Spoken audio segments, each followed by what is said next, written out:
We're on the road to Comic-Con. It sounds like Talking Heads. I don't know. We're talking heads. Yeah, we'll record ourselves on the plane tomorrow and such, and Yeah. see where that goes. But your first stop is really my starting point, so you're already traveled to Comic-Con ahead of me. So it's my road to Comic-Con. yeah, I'm just here. You're just a passenger on the Robo Train.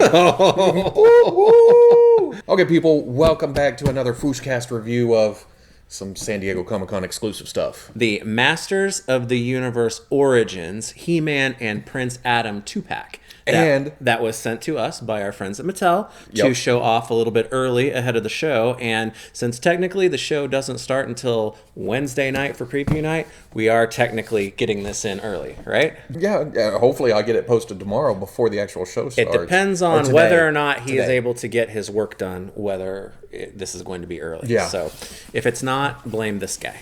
Oh, if I move it out a little bit, it looks even better. Oh, see. I'm wearing the...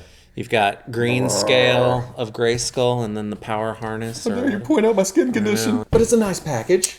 You know, I dig it. You know, I've kind of been out of the Mattel game for exclusives at Comic-Con the past couple of years, but they really came roaring back this year between this one and the Strange Lives of Batman. It starts with both of them with the packaging. I think they've done a really, really nice job of going all out with convention packaging, because I guess if you are going to go crazy with packaging, San Diego is the time to do it. Spoiler alert to you and you, there are a lot of layers here to deal with. Okay, the spoiler is because you've looked in here. I have. Mm-hmm. I peeked. I'm going in fresh. So this is my first experience with... And to start it off, to say, I like He-Man. I like Masters of the Universe. I did the vintage thing when I was a kid. Yep.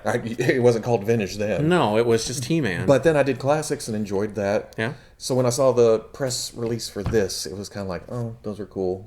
See, Vintage Masters, my favorite line as a kid. Masters of the Universe Classics, fell hard for. Love that line to pieces. But I kind of had the same reaction as you with this, because it's like, oh, well, this is cool and interesting, but Classics was kind of my thing, so I don't know how much I'm going to be into this. And see, I think that's popped in to the... See, yeah, I know. Have you opened a toy before?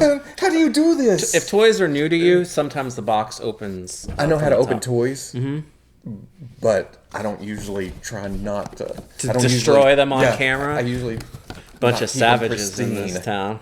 Uh-oh, and look what you did. Oh, dude. You peeled a layer of the onion without even knowing it. Man, it stayed in here. There is a cool, clear cover, slip cover that goes over it. And adds a really cool layer to I guess it's the second layer of the packaging. Yeah, so you get that, and then here. And when you pull the cover... He turns into He-Man. Whoa, yeah, he does. Yeah, that's pretty sweet. And the front is a call back to the original vintage mini comic that was included with some figures back in the 80s. Oh, yeah, there's the split with the sword doing it. And the back is a throwback to the actual back of the mini comics, too, because they had the scrolls on there with the... other figures that were available at the time. So I like the new for 19 on there, because it was always new for 83 or whatever else on there. And then also it's cool both on this packaging and on the Batman packaging. Mattel is crediting I guess the major contributors to these releases, which I don't think Mattel's ever done that before on a packaging, crediting individual people. I think that's cool, because I love it when companies do that and you can know who the sculptors are and the line managers are. It's a neat idea. But then, and the sword. The sword came loose. That's okay. Oh, that's what happens when somebody was shifting. Somebody was shifting through it plays with our toys before we... Somebody. But this is cool. It's like opening a mini comic, though. Yeah. You end up with Adam and Skeletor's like, ooh, Prince Adam, you're a weenie. I'm gonna get you. You're a weenie. Yeah. And then you turn the page. You get more of the story. Okay, here's some things going on here. And then you get. And it's like, oh, he's He-Man. Skeletor's. Oh shit, I'm out of here. Oh, really? Is that what he's saying? So Skeletor's going after the weak link in the chain. And then ends boom, up getting the power of Grayskull. You don't want to mess with it. Now, to get these out of the package, it's a cool little another clear cover. You lift it up. Well, I mean, and then you get access to the figure without tearing up plastic. It's made for our people in mind, so that you can open it without tearing anything, and put. I would assume you can pop everything back into the blister and get it back in there, so you can display it in the package because it's cool, but take it out and play with it, and then. Yeah, I'll take you. Oh, okay. I get to play with Adam first. Another clear cover just comes right off.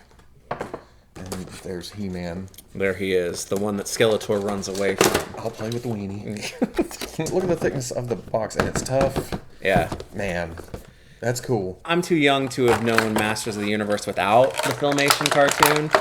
Because it was in, probably syndication by the time I really got into it. Really? But the more savage part of the mini comics, I'm glad that's being highlighted here because it's really right out of the gate something that they've never done. And I guess that's my. I guess that's what I'm least familiar with is the mini comics. Yeah. I mean, don't get me wrong. I was there every time a new episode came on, and I was always getting punched in the face by He-Man. And then the toys when they came out, but. I don't know. Maybe I remember the comics. I just wasn't. I was more of a cartoon guy because that was the highlight. And that's the thing that's tough too, because I think about it's like maybe some kids were more destined to, hey, oh wow, here's a brand new toy, but I'm gonna grab the comic instead. It was like. I kept the comics, but I really wouldn't get into them until maybe later because it's like, oh my gosh, new toy here. I'm going to play with that first instead of, reading the comics. And it's almost like, whoa. This is the missing link between the two. It has the size and the aesthetic of the vintage line, but then you're getting more into articulation and swappable parts and things like that that classics brought. Lots of pieces here and there. And I'll ask again, have you just trying to get a little played with in the past? Because this guy seemed to just come right out there. Will you get that out for me? I guess I am dealing with Prince Adam over here. First off, look at it. Look at the two together. Not only does the power of Grayskull imbue you with super strength and whatnot, but it also gives you more of a golden, glorious bronze tan and a bronze tan. Yeah. The vest is nice for being soft goods. I like the material down here. The elaborate gold and red around the it's blingy. He's a prince, and I have to say that it fits well. It's almost reminiscent of the original Prince Adam vest from the vintage line. This seems to be a little softer, but it's kind of a nice throwback to that, even though this is the mini comic version and the vintage toy was more Filmation inspired. Right now, as I'm messing with it, I'm wishing that this elastic band belt was somehow attached. It rides down, the vest tries to ride up out of it. But that's how the vintage toy was. It was there's nostalgia and there's being a slave to old practices. You're right. These feel very much like their very own thing. They are. Well, looking at them, if you were isn't we're kind of continuing the vintage line or something like that. That is not what this is. But if you look at it, when you first glance at it, you think, oh, vintage figure. But you get to messing with them, and there's a dumbbell neck. You get some tilt and forward and back. You get a hinge out on the shoulder, and that rotates around. Hinge and swivel at the elbow. Doesn't make 90. He's also got these giant biceps. He does. Yeah. Swivel at the waist, ball at the hip. Look at the splits on this. Look at the splits.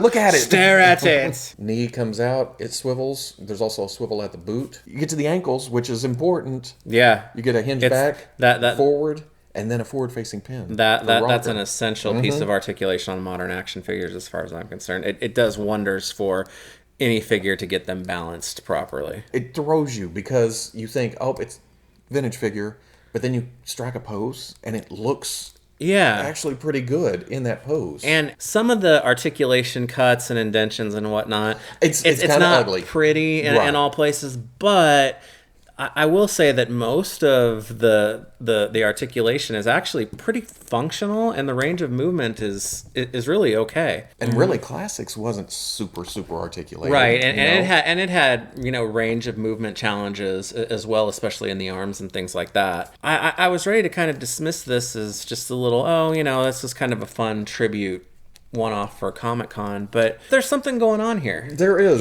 As I'm messing with them, like I said, I wasn't interested in these figures, but they're cool for what they are. Yeah. I mean, I don't want to get into a line. But we don't even know if it's going to be a line. Yeah, I don't know.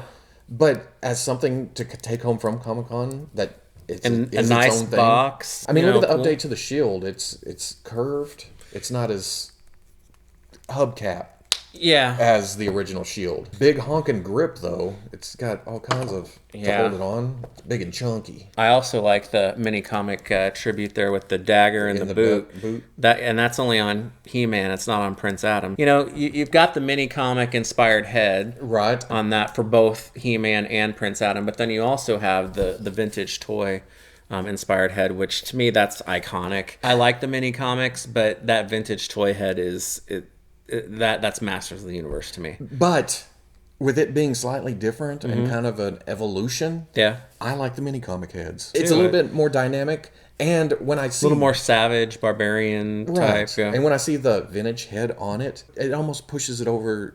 Back to the vintage. Yeah, too far. And then I look at the articulation and think, oh, that's not supposed to be there. Right. What's going on there? If I want vintage, I'll buy vintage. Yeah. This is a cool little update, but not going as far as Classics did. Classics was, or is, I guess, technically still to me, it played off of the nostalgia for the characters and the property itself, not so much the form of the toys. I mean, they're big and bulbous muscles, but this kind of takes it to the next level of appealing to nostalgia, not only with the property itself, but somewhat of the aesthetic of the figures too. You know what? Put the sword in his hand. He can look up. He can kick out that hand, but he doesn't have. He doesn't have wrist. the sword aloft wrist, which that's a pretty big miss, I think, in my opinion. I mean, but He-Man doesn't technically have a sword, right? That sword is Prince Adam's. He-Man just came with the axe, which is kind of strange. That is true. But what is strange though, that sword, it matches the paint detail on the axe, and the axe matches the harness, but the sword doesn't match the axe or the harness or the shield as far as the color goes. Oh, well, that's strange to me, because they were always the same base color. I mean, in the vintage line and in Classics. I think I'm okay with that. Because I'm fine with it. No, it's not a big deal. Because again, not adhering to the practices of that original line. Yeah. But at the same time, your brain thinks it should be like that. I like these. I didn't want to.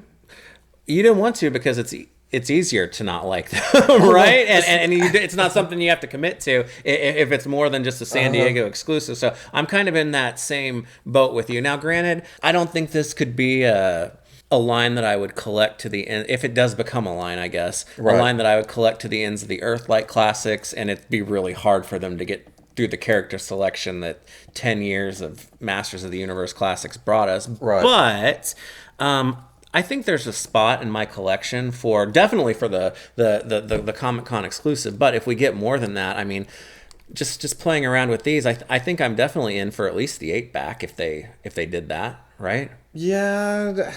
It'd be hard for me to not just... I mean, of course, a lot of my lines start with, I'm just going to get Optimus and Megatron. I'm just going to get He-Man and Skeletor. I'm going to get Duke and Cobra Commander.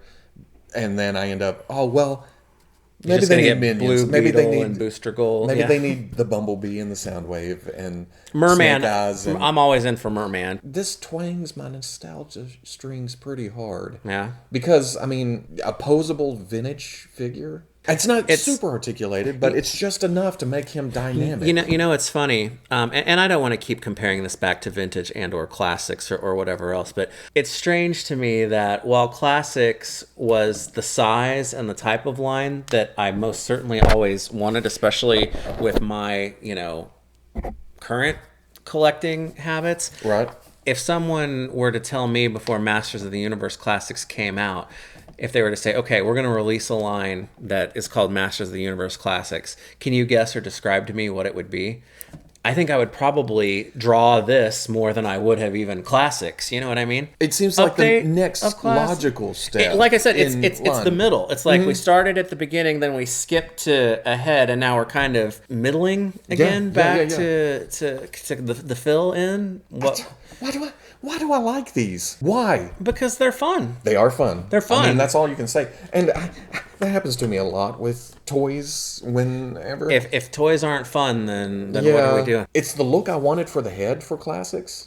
We've seen a little bit of a revival of the 5.5 inch line. Some companies have been doing it. Super 7, I guess Funko kind of did it.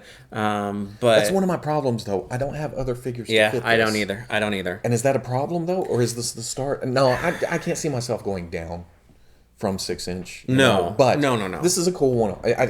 It's cool packaging. It's cool figures. It's nice look. I have a lot of different masters things, so these fit in well with that. And aside from classics anymore, I don't have a complete line of anything. Masters. Yeah. So, but bits and pieces, I'm good without feeling like I have to be a slave to getting every single release that comes out. Like I said, if there's going to be anything beyond these, even if there's not, though, it's a fun set. But for what they are, I feel like if you're going to be at San Diego Comic-Con and you get a chance to pick these up, give them a try.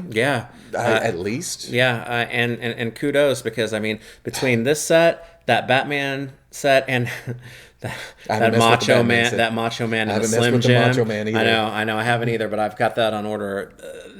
That's 3 pretty damn solid Comic-Con exclusives for Mattel. Mattel has, for being kind of out of it for a couple of years, and then getting out of the DC game. It's almost like, well, we better up our game in other places. And I think they certainly have. I'm okay with these for the time being. Thanks again to Mattel for providing these. We appreciate it, as always, and we're forthcoming with that as well. But yeah, as you said, if you're at Comic-Con and you can grab these, I recommend it. And if it does eventually become a line, it'll be fun to pick and choose. See. We'll see. And next time you see us, we'll probably be in a hotel room on a bed talking about toys.